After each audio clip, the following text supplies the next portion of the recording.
په لغمان کې د څه باندې 2 میلیونه افغانیو په ارزښت له 210 داخلي بې ځایه شویو کورنیو سره د لمریزې برېښنا د وسایلو د مرستې لړۍ پیل شوه. یا د مرستې نن دوشنبه د وږي په 18 نیټه د مرستیال والي الله شهزاده مظلومیار په لاسونو پیل شوې چې پر مهال د کډوالو او بیرته راستنیدونکو چارو رئیس انجنیر شاکر الله شاکر سربیره د یونیسیار مؤسسې مسؤلینو مرسته اخیستونکو کورنیو غړیو او یو شمېر نورو ګډون کړی و.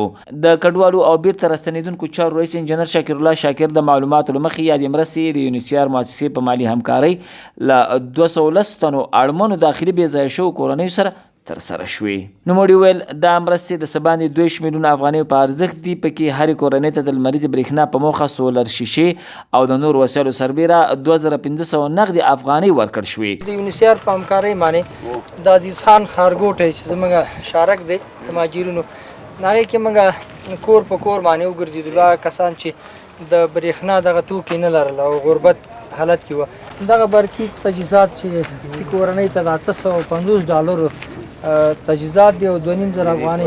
په ورته مهال د لغمان مرستیال والي الله شهزاده مظلومیار د کډوالو او بیرته راستنیدونکو چارو له رئیس او یونیسیار مؤسسې له مسؤلینو مننه وکړه چې یادو مستحقو کورنیو سره د لمریزې برېښنا په موخه سولر شیشې او نور وسایلو مرسته ترسره کړه.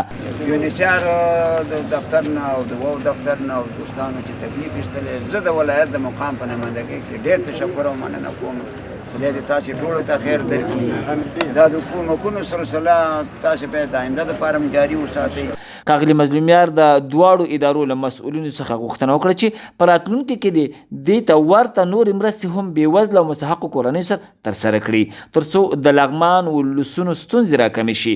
د یادونې وړ ده چې یونیسیار تر دې وړاندې هم په لغمان کې په بېلابېلو برخو کې ګڼو کورنیو سره د توکو او نقدي مرستې ترسره کړي.